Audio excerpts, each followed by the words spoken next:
अखिलेश के यादव के आगे पुरानी पीढ़ी, क्योंकि जिस यादव वोट बैंक को समाजवादी पार्टी का कोर वोट बैंक माना जाता है, उसमें सेंध लगाने के लिए आज शिवपाल यादव और डीपी यादव ने मिलकर बड़ी चाल चल दी है, जिसका मकसद समूचे यादवों को जोड़कर एक नए मंच पर लाना है, जिसे नाम दिया गया है यदुकुल पुनर्जागरण मिशन का, जिसका संरक्षक शिवपाल यादव और अध्यक्ष डीपी यादव को बनाया है। लेकिन बड़ा सवाल यह है कि अगर यादवों को एक बड़ा धड़ा शिवपाल यादव के साथ खड़ा हो गया तो अखिलेश यादव का क्या होगा? क्योंकि यही वो वोट है जिसके दम पर पहले कई बार मुलायम फिर अखिलेश यूपी में मुख्यमंत्री बने।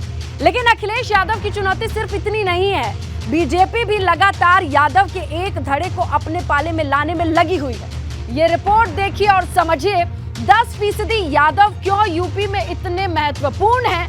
आज हर बात इसी वोट बैंक के इर्द गिर्द घूम रही है।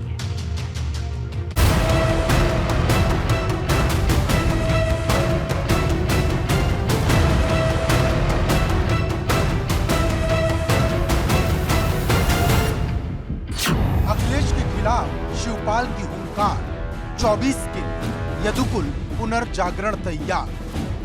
मंच सामाजिक न्याय की लड़ाई लड़ेंगे। सपा के कोर वोट बैंक में सेंधमारी शिवपाल डीपी की जोड़ी पड़ेगी भारी। इस विचारधारा को हम पूरे देश में फैलाने का काम करेंगे। यादव लैंड की सांप सीढ़ी, अखिलेश के आगे पुरानी पीढ़ी। मंच से ही उन्होंने घोषणा की कि सामाजिक न्याय की लड़ाई जो है अब वो यदुकुल पुनर्जागरण मिशन के तहत लड़ी जाएगी। उन्होंने उत्तर प्रदेश में भले ही यादवों की आबादी 10% हो, लेकिन 24 की चुनावी जंग अब इसी वोट बैंक के इर्द गिर्द घूमने लगी है, क्योंकि अब तक यादवों के वोट पर सिर्फ और सिर्फ समाजवादी पार्टी दावा ठोकती थी। लेकिन अब शिवपाल यादव और डीपी यादव ने यदुकुल पुनर्जागरण मंच की शुरुआत कर यादव वोट में सेंधमारी की हुंकार भर दी है। लखनऊ की बात करें तो शिवपाल यादव का ये जो कार्यालय है प्रसपा का, यहाँ पर यदुकुल पुनर्जागरण मिशन इसका गठन किया गया है और शिवपाल यादव उसके संरक्षक बने हैं, डीपी यादव उसके अध्यक्ष बने हैं। और इस मंच से ही उन्होंने घोषणा की कि सामाजिक न्याय की लड़ाई जो है अब वो यदुकुल पुनर्जागरण मिशन के तहत लड़ी जाएगी। उन्होंने कहा कि हमारी 5 मांगे हैं, इस मांग को केंद्र सरकार को भी मानना चाहिए, राज्य सरकार को भी मानना चाहिए, जातीय जनगणना की भी बात साफ तौर पर कही। शिवपाल यादव और डीपी यादव ने समूची यादव बिरादरी को न सिर्फ लामबंद करने की कोशिश की, बल्कि अखिलेश यादव की टेंशन भी बढ़ा दी, क्योंकि लखनऊ में यदुकुल पुनर्जागरण मिशन कार्यक्रम में शिवपाल यादव और डीपी यादव के अलावा बालेश्वर यादव, सुखराम यादव, मुलायम सिंह यादव के समधी हरिओम यादव सहित तमाम पूर्व सांसद और पूर्व विधायक इकट्ठा हुए। भीड़ देखकर उत्साह से लबरेज शिवपाल यादव ने जहां सामाजिक न्याय की लड़ाई को पूरे दमखम से लड़ने की बात कही, वहीं यदुवंश के इतिहास को फिर से पढ़ाने की बात दोहराई। इसी कुल के अगुआ जो भगवान कृष्ण के रूप में जो पैदा हुए हैं,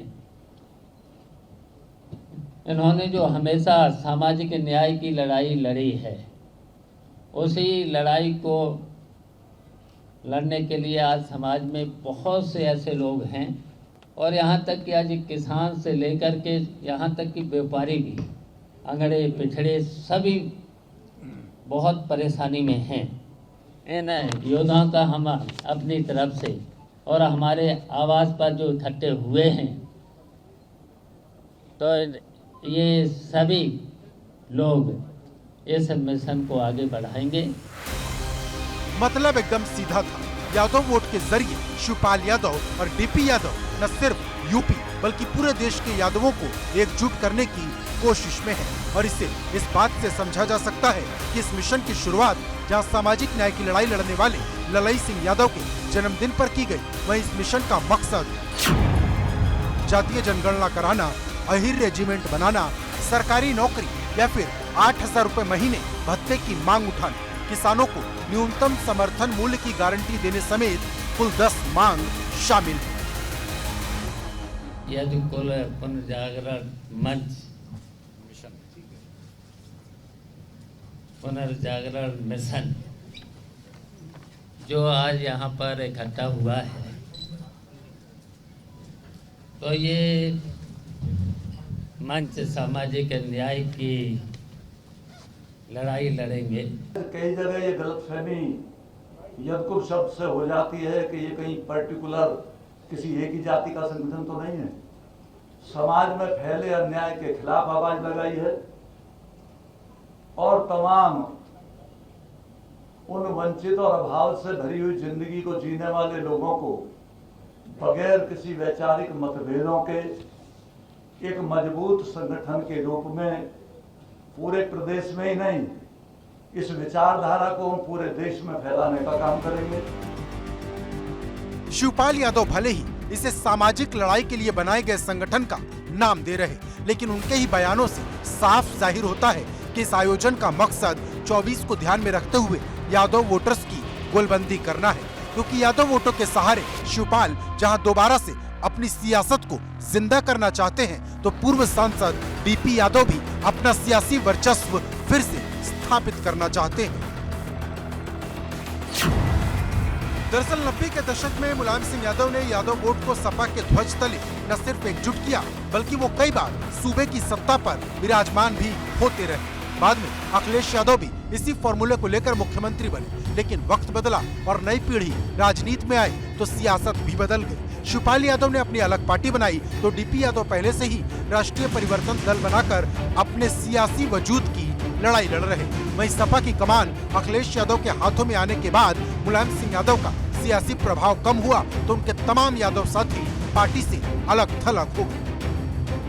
हालांकि ज्यादातर यादव नेता अभी भी सपा में हैं, लेकिन कुछ भाजपा के हो गए हैं, जबकि कुछ साइलेंट मोड में हैं, जिन्हें अब शिवपाल यादव अपने साथ जोड़ने के लिए रणनीति बना रहे हैं, क्योंकि यदुकुल पुनर्जागरण मिशन को सपा के कोर वोट बैंक में सेंधमारी लगाने की कवायद मानी जा रही, या यूं कहें कि इस वक्त हर राजनीतिक दल की नजर यादव वोट पर है, क्योंकि 2022 के विधानसभा चुनाव के बाद भाजपा भी यादव वोटर्स को लेकर अपनी रणनीति बदल चुकी है। जो भाजपा गैर यादव ओबीसी की बात करती थी, वो अब गैर यादव राजनीति के बजाय कुल ओबीसी की सियासत करती नजर आती है। इसे इस बात से समझ सकते हैं कि भाजपा के संसदीय बोर्ड में 2 यादव समुदाय के नेताओं को जगह मिली, तो पीएम मोदी पिछले दिनों यादव समुदाय के बड़े नेता रहे हरमोहन सिंह यादव की पुण्यतिथि में वर्चुअल शामिल होकर बड़ा सियासी संदेश भी दे चुके हैं। चौधरी हरमोहन सिंह यादव जी ने अपना राजनीतिक जीवन ग्राम पंचायत से शुरू किया था।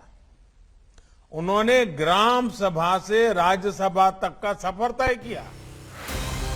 हालांकि तमाम गोलबंदी के बीच अखिलेश भी यादवों को अपने साथ रखने की पूरी कोशिश करते नजर आ रहे हैं, जिसकी बड़ी तस्वीर आजमगढ़ में 22 अगस्त को उस वक्त देखने को मिली जब अखिलेश यादव रमाकांत यादव से मिलने आजमगढ़ जेल पहुंचे थे। तो 28 अगस्त को नोएडा के गढ़ी चौखंडी गांव में रघुवर प्रधान की प्रतिमा का अनावरण करते ही नजर आए थे।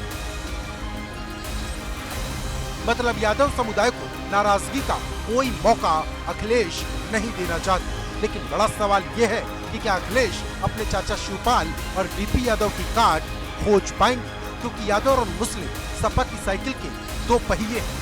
इसमें एक भी पंचर हुआ तो 24 का सपना भी 22 की तरह टूट जाएगा।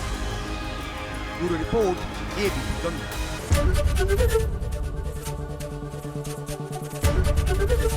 एबीपी गंगा, खबर आपकी, जुबान आपकी।